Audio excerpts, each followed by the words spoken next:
Walking is one of the most underrated forms of exercise for fat burning. So in today's video, I'm going to share why walking is so effective for fat loss, how many steps you actually need for results, the difference between walking for fitness versus walking for weight loss, how I use Zone 2 walking to improve my stamina, fat burning, and my endurance. And lastly, my tips for making walking an enjoyable habit that you actually enjoy so you can stay consistent.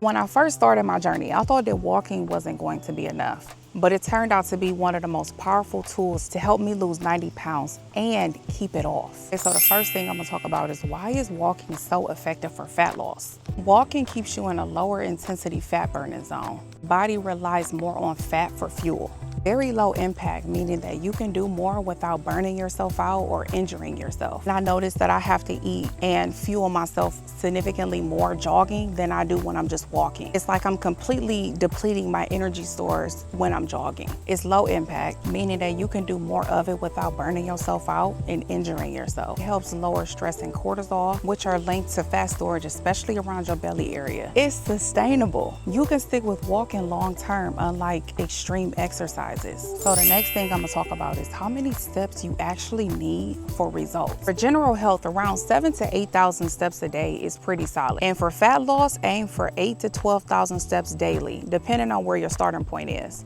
But for me, I get around 10,000 steps a day on a minimum, but I can get up to 20,000 steps in a day depending on what I'm doing. And honestly, consistency is what matters more than hitting an exact number. So like if you're currently at 5,000 steps a day, just putting a number out there, gradually increase it to like 7,500.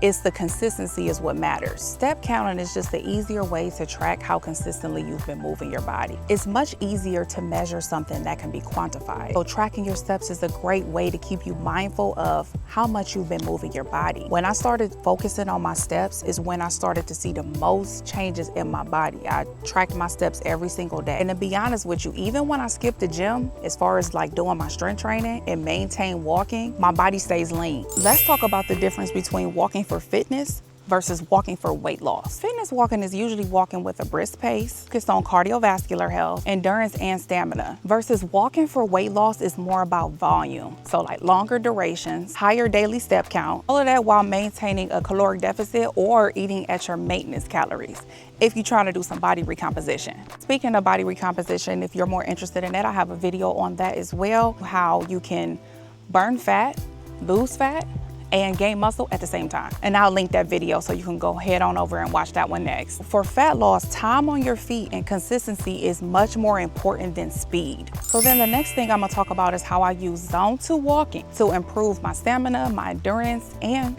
fat loss. So when you're exercising, our heart rate, we have 5 different zones. So before I even get into talking about Zone 2, how to calculate your maximum heart rate?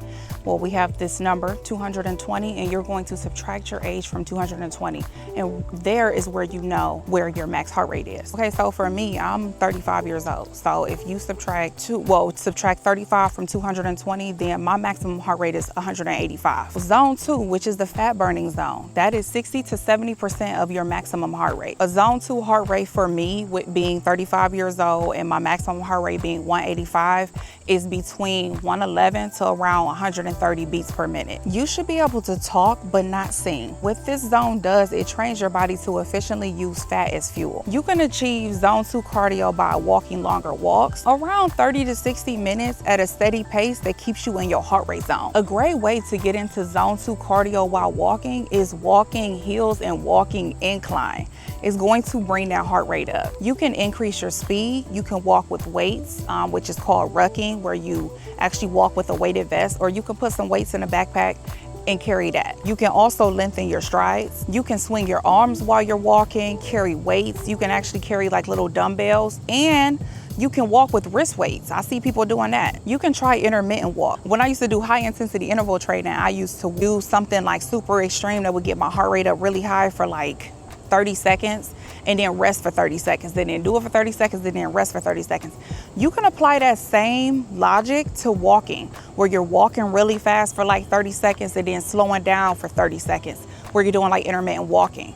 just to build yourself up. And over time, it helps improve your endurance, your stamina. I haven't ran in like over a year, and I came back running thinking that my endurance would be shot, but no.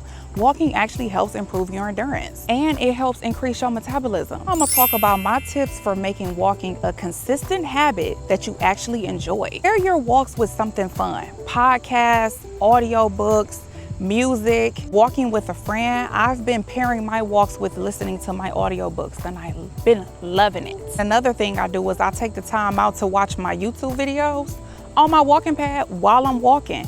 I also talk on the phone. I use that time to talk on the phone. Get a walking partner. Having someone rely on you, you're more likely to show up. Break your walks up into chunks so you can walk for 10 minutes when you wake up in the morning, do another walk after a meal, and those separate walks adds up to your daily goal. You're still gonna hit your step goal. Some people do better at breaking their walks up versus walking it all at once. Walking places you enjoy.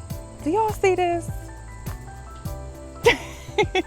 You know, depending on the time of the year, you have the option of parks, different trails, a nice neighborhood. It just makes it feel less like exercise. And honestly, I've said this in other videos, I don't really consider walking exercise for me, because I enjoy it that much. I don't really consider it exercise. To make walking enjoyable, you can stack it with an existing habit. Again, walking after meals, walking during phone calls, or as your commute. Like once upon a time, I used to walk to and from my gym, and I walked to the local corner stores. I said this in my first walking video. Y'all remember once upon a time where we used to walk everywhere as kids? And now it's like the convenience of cars just have us driving everywhere. We still can walk. A good rule of thumb that I love to tell my patients is that if you don't use it, you lose it. And it's the same thing with mobility and walking. And you can track your progress with a watch or an app, just something where you're tracking your steps.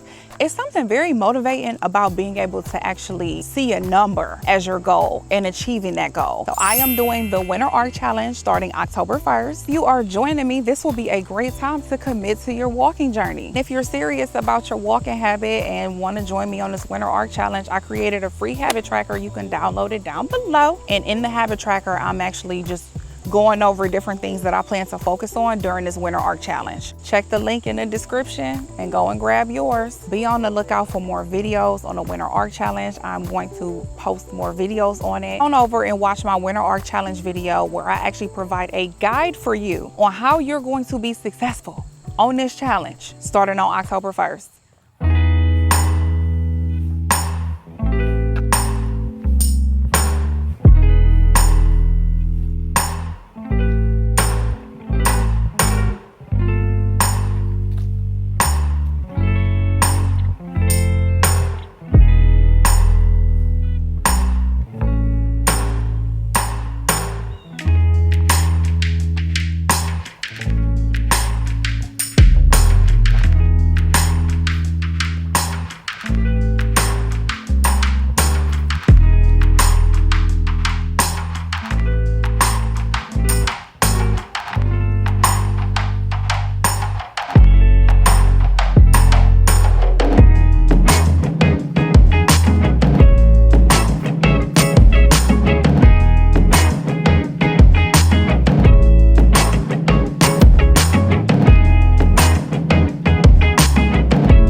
I'm gonna see y'all again soon.